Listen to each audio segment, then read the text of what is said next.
자, 2부 순서 이어가도록 할게요. 이재명 대표가 이제 한동훈을 매우 칭찬했습니다. 그러니까 많은 분들이 왜 칭찬했지?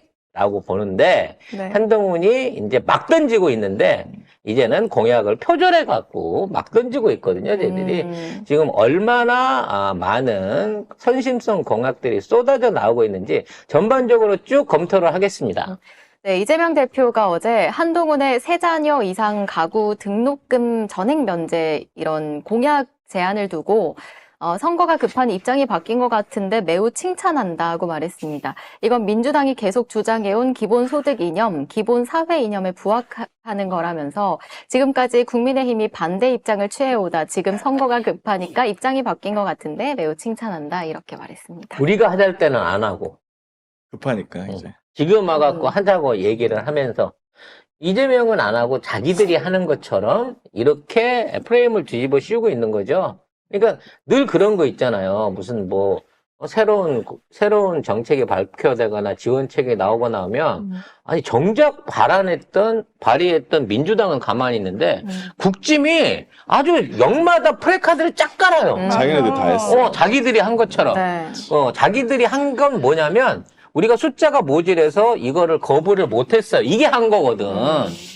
근데 이번 같은 지원책들은 그냥 대선 이후부터 지속적으로 민주당이 하자 한 거예요. 지역화폐부터 시작해갖고 이런 부분은. 근데 그동안 전혀 민생에 대한 법안을 안 하던 것들이 지금 와서 하겠다고 한 이재명 대표가 칭찬하면서 선거 결과에 상관없이 총선 이후에도 이건 꼭 하자이라고 지금 일종의 마침표를 꽂아놓은 겁니다.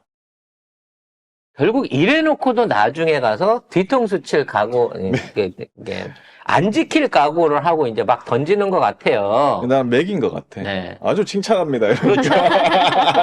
그러니까 이게 우리 이재명 대표의 워딩이 이제 그동안 해왔던 정치적 워딩 이런 데를 떠나가지고 이제 제대로 맞붙어 싸우는 투사의 워딩이 돼가고 있는 거예요. 날라다녀요, 진짜. 그래서 막말 논란 막 하고 있고요. 네. 개판이다 뭐 이런 얘기 했다고. 아니 한동훈이 개판 친다, 깽판 친다 그래서 우리도 깽판 친다고 한 건데 한동훈이 얘기하면 야당에 대한 따끔한 지적이고 이재명 대표가 얘기하면 막말이래. 정치적 막말이래. 이제는 안 통합니다. 그냥 안 통합니다. 그리고 저것도 이미 아무리 왜곡된 상황에서 이걸 갖다가 국짐의 공약으로 하려고 하더라도 이미 민주당이 이걸 주도하고 있다는 걸 다 알고 있거든요. 이러한 무능한 한동훈이 여기저기서 계속해서 털리고 있는 사례 중에 하나가 의사협회하고의 갈등 해결입니다. 네, 갈등을 해결하는 듯 보였는데 하룻밤 만에 망했습니다. 전국 의대 교수들이 의대 정원 백지화를 선결 조건으로 사직서를 제출했습니다. 결과적으로 제목 자체가 그 기사 내용에는 한동훈 효과 이런 내용이 거의 없거든요. 아니 효과를 낸 적이 없는데 뭐 효과야. 그러니까 제목이 이렇게 나오는 거야. 아예 하룻밤에 사라진 한동훈 효과. 사실 이거는요, 한동훈이 뒤통수를 맞은 겁니다. 무슨 얘기냐면, 애초에 한동훈이 지금 의료 대란 하면서 정원 얘기 나왔을 때, 약속 대련이란 얘기 늘 우리가 드리잖아요. 원래 약속 대련은 구속 안 시키고 법적 조치 안 취하고 싸우는 것처럼 하다가 총선 이후에 합의 보기로 한 거예요. 이걸 윤석열이 나서갖고 정부는 2,000명 강행한다라고 선발표를 해버린 상황이 되다 보니까 원래 이제 이 약속대로는 한동훈이랑 약속을 한 거란 말이야. 근데 윤석열이 결정타를 던져버렸어. 2,000명 늘리고 그것도 80%를 지방대에다 주고 서울은 한 군데도 안 준다라고 얘기하는 바람에 사실은 서울 수요가 제일 큰데 그렇지. 지방에다가 이걸 다 몰아준다고 얘기를 윤석열이 해버린 거야. 근데 한동훈은 잘릴 줄 모르는 사람인 거고 윤석열이 임기가 남은 대통령이잖아. 그래서 한동훈이 가갖고 우리 약속 대련 하기로 했잖아요. 여기서 사직서 낸단 말 하지 마요. 라고 얘기했을 때는 그러면 2,000명 저기로 한 거 저거 원칙적으로 우리 원래 약속 대련 상황의 위반이니까 저거 백지화해 라고 얘기한 거죠. 조건은 그거였어. 우리가 이 협의할 때 안 됐다고 하는 게 애초에 지난달에 4월 총선 이후에 합의 보기로 한 내용을 윤석열이 일방적으로 깬 거란 말이야. 그럼 윤석열한테 가갖고, 그럼 2,000명 부분도 4월 이후에 당정이 합의해갖고 의사협회와 하는 걸로 말을 좀 바꿔주세요. 라고 얘기를 해야 되는 거예요. 그리고 그 확답을 받아와야 이게 되는 거야. 근데 지금은 한동훈 말보다는 윤석열 말 때문에 이거 2,000명 이거 해결해 주기 전에는 합의 못 봐. 라고 의사협회에서 깽판을 쳐버린 거예요. 즉, 약속대로 해서 살살 치는 것만 하기로 했는데 갑자기 코피가 터질 정도로 펀치를 때렸어. 자, 나는 맞았는데, 자, 너는 때린 척 해? 라고 했을 때 누가 그걸 믿고 때린 척 하겠냐고. 이 새끼 건들면 또 때릴 건데. 결과적으로 약속 대련이 진검승부가 됐고요. 의료계는 이것 때문에 완전히 이제는 봉합할 수 없는 내분 상황에 들어갔다라고 봐집니다. 근데 너무 웃긴 게 윤석열은 또 이제 와서 대화하라고 지시를 하고 있거든요. 대화하려면 2,000명을 까줘야지. 이제까지 뭐 하다가 이제 와서 그러니까. 지금까지 뭐 법대로 하겠다, 뭐 그대로 밀고 나간다, 내가 의료개혁 하겠다, 2,000명 간다 이랬거든요. 근데 이제 와서 대화하래. 지금까지 저는 뭐 하다가. 윤석열이 어딘가에 나와서 자기가 마이크 잡고 직접 하는 얘기도 윤석열 자신이 자기가 지금 무슨 얘기를 하고 있는지 알까 의문스럽잖아요. 이렇게 기사로 나오는 거 있잖아요. 경로해서 지시했다, 이렇게 하달했다, 명령했다, 뭐 이런 얘기들 나오면 진짜 윤석열이 한 걸까? 라는 의구심이 드는 거예요. 그러니까 윤석열이 그걸 알까? 지금 어떤 상황인지? 윤석열은 역으로 한동훈한테 야, 너는 대화를 하라 그랬는데 왜 자꾸 자극을 해갖고 상황을 이렇게 만드는 거야. 이러면 내가 지휘하고 있는 내가 일을 제대로 하겠니? 라고 하면서 또 한 번 떠넘긴 거죠, 책임을. 아니 그러니까 진짜 윤석열이 이 내용을 다 알아가지고 이렇게 대응을 했을까? 물론 대응은 VIP 제로가 하고 있겠지만 VIP 제로 입장에서는 이게 너무 좋은 거예요. 이중으로 죽이고 있는 거거든, 한동훈은. 네가 내 말 안 들으면 어떻게 되는지, 내 사람 자르고 공천 안 주면 어떻게 되는지 계속 이런 식으로 내부적인 골질을 하고 있는 거야. 한동훈 입장에서는 미쳐버릴 노릇인 거지. 뭐 답답했는지 한동훈이 박근혜를 오늘 찾아갔어요. 근데 너무 웃기지 않아요? 박근혜를 찾아가서 의대 정원 문제를 왜 박근혜랑 논의를 해요? 박근혜 기계과야! 서강대 기계과! 기계과 전자공학과. 전자공학과. 네. 몰라, 뭐 의대 정원을 누구랑 근데 왜 그러니까 박근혜가 뭔데? 아니 박근혜가 뭔데요? 박근혜가 뭐 지금 대통령이에요? 그럴 거 차라리 문재인 대통령한테 의논을 해. 아니 그냥 이재명 대표하고 우리 같이 대응하겠습니다 라고 한번 만나가지고 네. 얘기만 해도 싫어. 이재명은 안 만날 거예요. 절대 안 만날 거예요. 제가 안 만나겠다고 말씀드리지 않았습니까? 지금 왜 자꾸 만나라고 그러십니까? 어제도 한동훈이 막 이런 말 했어요. 뭐 이재명이라는 사람이 범죄에 연루됐고 어떤 증거들이 나오고 수사하고 있고 조국도 무슨 어떤 범죄를 저질러서 어떤 상황이 있는지 뭐 이런 거를 자꾸 잊어버린다 뭐 이런 얘기했거든요. 근데 그래도 그걸 기억하면 표가 오냐고. 자, 그 다음에 기자가 뭐라 했냐. 자꾸 뭐 이재명 조국 다 범죄에 연루됐다는 거 뭐 얘기했는데 박근혜 만날 거잖아요. 근데 그 특검에 내가 한 얘기. 아니 저기 나 얘 표정도 되게 웃겼어.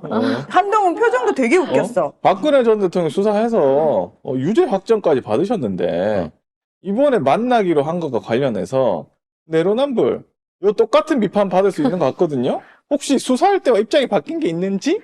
얘가 그렇게 해서 이 새끼 좌파네. 접합니다. 대답 마십시오. 이 기재 좌파네. 라고 하면서 저 상황에서 무슨 대답을? 또 그런 류의 질문을 하시는데요. 일단 사면 받은 것이고 내용은 다 알고 계시는 거잖아요. 뭘 다 알고 있어? 그거는 정치적인 어떤 말씀을 드리는 것이고 지금 박근혜 전 대통령께서 이재명 대표나 조국 대표처럼 권력을 장악하겠다고 하고 계신가요? 네. 뭔 소리야 이게? 왜 박근혜가 구데타인데? 뭐냐 이게? 어? 그렇게 보시나요? 무슨 말이에요? 이게 무슨 말이 왜 나오지 이 말이? 그런 취지가 전혀 아니죠. 그러면서 뭐 이명박도 찾아갈 거다. 그럼 이명박한테도 뭐 의료대랑 관련해서 물어보려고? 모르겠어. 아무튼 그래 뭐 정치인으로서 정의대통령 찾아가면 이상한 일이 아니다. 그거 물어본 게 아니잖아, 지금. 아니, 그거는 당신이 대통령일 때 전직 찾아가서 물어보는 거는 얘기가 되는데, 진짜. 지금 총선을 앞두고 있는 선거대책위원장이잖아. 선거에 도움될 짓을 해야지, 선거에 도움될 짓을. 이런 한심한 놈이 지휘를 하고 있으니. 그래놓고, 이 마지막은 빡이 쳤는지, 응. 이럽니다. 그런 비판이 있을 수 있다고 말씀하셨는데, 그건 기자님 비판 아닌가요? 결국, 저는 그렇게 보이는데요? 저한테 불리한 질문 하면, 지금 개인적인 의견으로 나 비판하시는 거잖아요. 민주당이 시킵니까? 그런 거지. 당신 좌파지? 당신 운동권이지? 당신 전라도지? 그 중에 다 아니야? 그럼 너 종북이구만. 이런 결론 아닙니까, 지금 얘 얘기는. 이렇게 할 게 없으니까 지금 종북 현수막을 걸라고 저쪽 당에서 지금 긴급 지시가 내려왔는데 요게 수도권에서 이게 뭐 하는 짓이냐 후보들이 국민의힘 후보들이 이거 내가 못 단다 이래가지고 취소가 됐어요. 아니, 지금 본격적으로 선거전을 해갖고, 지금 뭐, 대파 정권이라고 얘기하는데 너무 웃긴다. 좌파 우파도 아닌 대파로 대파 때문에 망할 거야. 조국 대표 대파 말대로 될 거야. 대파로 망하게 생겼는데, 대파 얘기는 뒤에 있으니까 또 그때 하기로 하고요. 아무튼, 지금 마지막 카드로 중앙당에서 내려준 게, 야, 종북 해결해야 된다고. 이거 봐. 요 얘기를 가라는 거예요. 더 이상 이 나라를 범죄자들과 종북 세력에게 내주지 맙시다. 국민의힘. 이게 이 나라의 범죄자들은 김건희, 윤석열이고요. 종북 세력은 윤석열이에요. 김건희고. 그렇지. 김건희 디올백 받았잖아. 지금 대놓고 종북 세력으로. 북한 정부가 칭찬하잖아. 윤석열 덕분에 지금 우리가 이마만큼 무장을 할 수 있었다라고 칭찬을 하고 북한 있고. 관련해서 북한도 갔다 오고 이런 그 목사한테 선물을 공작금으로 받았잖아. 마련한 디올백을 너무 감사해서 공작금을 주신 김정은한테 감사해갖고 국가 기록물로 지정한 미친 종북 찬양연대잖아. 진짜 그러네. 어? 종북주의자. 지들은 공작금으로 사왔다고 하는데 그걸 국가 기록물로 했어. 김정은이 준 선물을 국가 기록물로 한 거 아니야.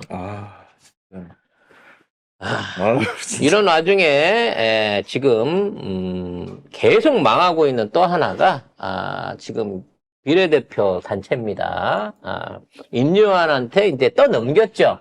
사람은 지가 다 심어놓고 순서 바꿔달라고 하니까 13번 하나 바꿔주고는 그리고는 와가지고 임요한이랑 만나가지고 교섭단체를 만들자라고 이게 얘기를 좀 하고 있다고 웃겨요. 합니다. 네, 한동훈과 인요한이 어제 신당동 떡볶이타운에서 떡볶이 회동을 가졌는데요. 한가하죠? 이해훈도 있었습니다. 이 세 사람이 떡볶이를 먹으면서 한동훈이 먼저 콜라를 주문했고 인요한도 주문하니까 이해훈이 우리 모두 콜라네? 콜라로 교섭단체 하나 만듭시다. 뭐 이런 얘기 합니다. 근데 이 내용을 보면 이게 의정 갈등을 해결하기 위해서 모였다고 해요. 근데 여기에 정부 인사가 누가 있어? 의사 단체가 누가 있어? 인요한이 의사잖아. 의사라고? 아니 지금 그 비례대표 후보로 나온 거잖아요. 근데 한가하게 떡볶이 회동이나 앉아 있으면 이런 사진이 찍히는 게 나는 도저히 이해가 안 가. 나는 임요한하고 한동훈이 만나는 건 이해가 가요. 왜냐면 이제 어차피 선대위원장끼리 만난 거잖아. 근데 여기 이름은 왜 낀 거야? 몰라. 자기 지역구 가가지고 지역구 관리 한참 해야 될 거 아닌가? 뭐 지역구겠죠, 아닌가? 모르겠네. 응? 하여튼 여기가 중구였어? 그래서 온 거야? 모르겠습니다. 어찌 됐거나 아무튼 이상한 그림을 하여튼 만들어가지고 희한해. 그리고 지금 한동훈이 참 이게 여의도에 갔거든요. 출근길 인사를 합니다. 여의도는 근데 직장인들 많고 해가지고 특히 증권 관련한 네. 직장인, 금융권 직장인들 많죠. 그럼 돈 만지는 사람도 많고 이러면 저쪽에서는 자기들 나와바리 나와바리다 뭐 이렇게 생각하는 것 같아. 근데 요 인사를 하는데 요 영상을 한번 볼까요? 요건데요. 이 인사하고 있는데 멘트를 좀 들어보세요. 소개를 하는데 산업은행 인정 왜 하는 거냐고.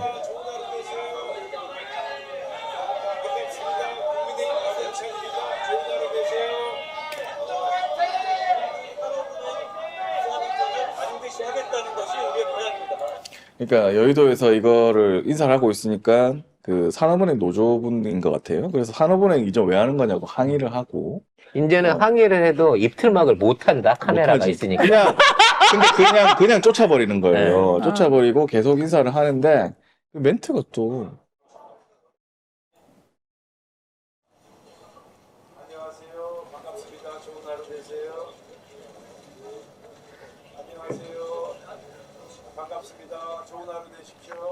자, 이게요. 일반적으로 어디 다른데 당대표나 이 잠깐만요. 선거 지원 유세를 요거 한번 갔다고 들어보세요. 하면, 요거 이렇게 네. 어? 이게 멘트 이상하지 않아요? 아니 한동훈이 선거에 나온 게 아니잖아. 자기 후보가 나온 거잖아. 그 원래대로 되면 한동훈이 인사를 하고, 자, 우리 후보 밀어주세요. 누굽니다. 이렇게 발언을 해야 되는데, 한동훈입니다. 한동훈이 옆에서 인사를 하고 있는데, 한동훈입니다라고 지역에 있는 후보가 소개를 하고 잡박을 줬어. 이게 뭔데? 근데 이 기사를 보면 매일경제가 또 이렇게 써요. 아침부터 뭐 하는 거야? 한동훈 여의도서 싸늘한 민심 체감. 그러니까 같이 와서 뭐 악수하자는 사람도 적었고 뭐 있긴 있었어. 영상을 보면은 뭐 있긴 있었는데 또 내가 볼 때는 뭐 하여튼 뭐 여의도에서 출근한 사람은 아닌 것 같아. 행색이. 그러니까 일단 기본적으로 대표 선수잖아. 우리는 이재명 대표가 대표 선수로 하루에 4군데, 5군데를 시간을 쪼개가지고 쭉 돌고 있는 거고, 한동훈은 어쩌다 한 군데씩 말하자면 가갖고 참전을 하고 있는데, 가는 데마다 후보를 돕는 게 아니라 후보를 망치는, 표를 깎아먹는 짓거리들을 하고 있다는 거예요. 그리고 이 출구에서 할 때 국민의힘 후보가 한동훈한테 저기 비대위원장님 죄송한데 박자를 좀 맞춰달라는 요청입니다. 이게 인사를 하는데 박자가 안 맞는 거야 서로. 아이씨. 정말 제가 늘 말씀드려요. 이번 선거가 민주당이나 우리 진보정의 압승으로 끝난다고 하면 그 1등 공신은 한동훈과 윤석열이라니까. 그래서 이 출근길 인사 대비는 23분 만에 끝났다고 합니다. 어디 그 후보자들을 찾아가도요. 네. 10분 이상을 안 있어요, 현장에. 어? 그리고 그 10분 있는 동안 절반 이상이 자기 인사하거나 주변에 있는 사람들이랑 손잡거나 셀카 셀카 찍는 거. 찍어주는가. 아마 여기서 셀카 안 찍었나 모르겠어요. 내가 찍긴 찍었어요. 근데 저는 사실 약간 그 느낌이었어요. 한동훈이 평생 검사로만 살았잖아요. 옆에서 다 챙겨주고, 아이고, 영감님, 20대 때부터 이딴 소리 듣고 살았단 말이에요. 그러니까 본인이 누군가를 위해서 뭔가를 해줘야 된다라는 생각 자체가 머릿속에 없는 것 같아요. 평생 안 하던 짓을 시키고 있는 거니까 그렇죠. 한동훈도 왜 이렇게 반응이 이렇지라고 스스로도 뻘쭘할 거예요. 게다가, 이상하다? 아니, 왜 후보가 나를 보필해야지, 보필을 안 하지? 그리고 또 그 얘기도 하겠지. 왜 한 달 전에 돌아다닐 때만 해도 난리였는데 왜 이렇게 됐지? 시장에서 난리였는데. 어. 근데 시장은 사실은 뭐 경찰도 엄청 많고, 그 다음에 저기서 동원할 수 있는 그 유튜버들도 되게 많잖아요. 그럼 다시 시장으로 가시겠네요. 그쵸? 그리고 보세요. 이것도 보면 여의도에서 인사했는데, 이런 나이 많으신 분하고 인사를 하는 거. 이거 약간 출근길 인사인데, 뭔가 이상하지 않아요? 저분은 여의도 공원에 산책하러 오신 분 아닐까? 그러니까 그거랑 약간 이 취지랑 자기가 생각했던 그림이랑 안 나오는 거야, 이게. 그게 현실인 거예요, 근데. 주변에 있는 사람들 중에 지지하고 볼 수 있는 사람이 누가 있어? 누가 봐도 경호원 아니면 기자들밖에 없는 기자들하고 거지. 다 있는 거야. 그러니까 저런 행보를 하고 가면요. 그거에 접근도 못하고 멀찌감치 지나가는 그 행인들의 지지자들부터 저것들 또 쇼하고 있네라는 욕밖에 더 먹겠냐고. 그러니까 심지어 매일경제가 이게 싸늘하다고 해버리니까 방법이 없는 거예요. 아이고, 불려가시겠네?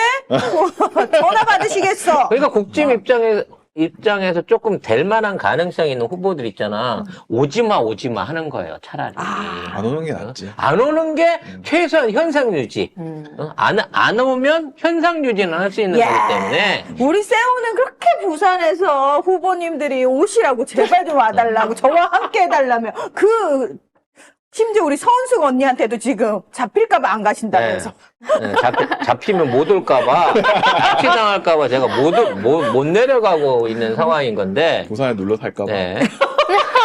저희는 걱정했어요. 이러다 부산에 출마하실까봐. 안 오는 거 아니야? 막 이랬는데. 근데 이게 저쪽 애들이 전략이 잘못된 거예요.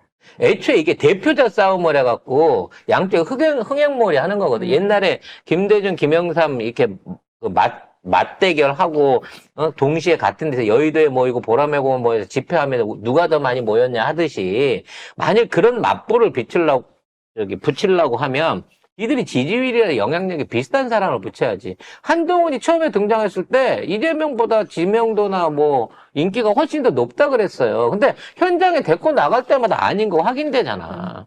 어제 이재명 대표 그 오늘. 오늘이죠. 겸공에 나온 거 보고 야, 이건 뭐 이게 100만 유튜버도 아닌 이재명 대표가 나왔는데 동시에 28만인가? 동시에 접속이. 동시에 접속자 28만이야. 근데 이재명 대표 너무 안 됐더라. 너무 지금 너무 짠하고 힘드시죠? 그때 칼만 쓸 때 얘기를 하시는데 진짜 약간 울컥하더라고요. 이제 맞고 이제 하늘이 파랗다. 이렇게 가는구나 이런 생각까지 하셨대요. 그래서 그런 영향력이라든지 사람들의 관심도 자체가 사실은 이게 정치인의 어떤 그 자산인 거거든요. 지금 이거는요, 헤비급 챔피언하고 플라이급 권투 초보자한테 니네들이 맞짱 떠서 네가 이겨라고 하는 거나 마찬가지예요. 한동훈도 사실 불쌍한 거야, 이 정도 되면. 아니, 불쌍해. 뭐가 불쌍해? 뭐가 불쌍해 지금 못 이길 싸움에 삭발투쟁을 해도 안 불쌍해 한동훈은. 발투쟁이라뇨. 삭발은 쉽잖아, 걔는. 아니 뚜껑만 투쟁을 열면 하려면 되는데. 다시 아니, 그리고 문제는 지가 이기고 있다고 생각하니까 이게 불쌍한 거라니까? 왜 불쌍해? 불쌍해요. 쥐가 그동안 해오던 짓거리 언론하고 짝짝꿍 해가지고 만들어내는 거 가짜. 그거 똑같이 해가지고 자기 그렇게 만든 거잖아요. 자기가 지은 죄 지가 벌을 한 다 거예요. 받아야지. 자기가 한 거예요. 누가 해줬어요. 근데 이재명 대표는 밑바닥부터 자기 힘으로 만든 인기잖아요. 지금 이게 뭐 차원이 다르다고요. 지금 와갖고 이낙연이나 수박이나 또 누가 되든지 간에 예? 내가 이재명 만들었어라고 말하는 놈은 사기꾼이에요. 이재명 자기 스스로 만든 이미지로 해갖고 77% 당대표가 됐고요. 77% 진짜 본인 지원받는 힘으로 했어요. 됐고고 본인 힘으로. 지금은 그보다 3배 이상 큰 규모의 그보다 훨씬 높은 지지율로 사실 대한민국의 유일한 희망이나 다름없는 정치인이 돼 있는 거거든요. 그걸 놓고 둘을 비교해 가면서 이걸로 해서 싸움을 붙인다는 거 시간이 가면 갈수록 한동훈 스스로 비참함, 자괴감을 느껴야 됩니다. 불쌍은 절에 가면 많대요. 오버하지 마시래요. 뭔 불쌍이야. 너님이 더 불쌍해요. 한동훈보다. 네, 알겠습니다. 삭발투쟁이라니 너무하시네요라니요. 왜 황교안도 그때 가발 논쟁 있어가지고 했는데 머리 밀었잖아요. 그때 밀었잖아. 삭발했어요. 그래서 나 그때 처음 알았잖아. 심은 머리에 놀라운 기적. 여기만 까맣고 양쪽 옆머리는 하얀. 그때 왜 삭발했지? 응? 왜 삭발했지? 이제는 이유도 몰라. 기억도 안 나. 가발인 거 티 안 내려고 삭발했나? 모르겠어. 뭔가 투쟁을 했던 것 같은데. 뭔가 투쟁한다고 한 건 맞는 것 같아. 중요한 거는 삭발을 했는데도 그 당시에도 그다지 이슈가 안 됐고 지금은 했는데 아니 왜 그때 했지? 이슈가 있었어요. 뭐가 있었는데 삭발한다고 더 이슈가 됐지. 이게 가발인가 아닌가 드디어 밝혀진다. 이런 이슈가 있었죠. 네? 무슨 아니 그러니까 왜 모종이 색이 달라요. 이쪽은 까만 모종이고 이쪽은 하얀 모종이어가지고. 여러분 정신 차리시고 그러니까 왜 삭발을 할 정도의 무슨 이슈가 있었냐는 거죠. 가발 이슈 말고요. 기억은 안 납니다. 아무도 기억이 안 나. 넘어가시죠. 그러니까 그게 문제라는 거죠. 민주당의 승리를 위해서 어려운 험지에서 자신의 역할을 다하고 있는 후보들을 만나보는 네, 반갑습니다. 저는 부산 금정구에서 더불어민주당 최초의 국회의원으로 되기 위해서 열심히 뛰고 있는 박인영입니다. 심지어 금정구는 한 집안에서 아버지가 6선, 아들이 3선. 제가 그 험지에서 지금 뚫고 초중고대 대학원까지. 부산 지역에서 최초의 시의회 의장을 하셨어요. 네, 29살. 그때부터 내리 3선. 제가 이때까지 했던 일이 뭔가 약간 포레스트 검프처럼 금정구 역사적 장면에 다 제가 이렇게 수학여행비 지원, 도복 지원, 수업료 지원, 그래서 무상교육 시리즈를 거의 1년 다 완성을 해버렸어요. 침례병원이라고 2017년도에 파산합니다. 이 병원을 공공병원으로 만들자라고 한 제가 그때 시의회장 했던 시절인데 부산시가 그걸 삽니다. 침례병원 공공병원화를 마무리하겠다. 부산 선거가 되게 어렵다고 말씀을 하시는데 부산은 많이 달라지고 있거든요. 그래서 박인영과 함께 금정구도 바꾸고 대한민국 정치도 바꿔봅시다.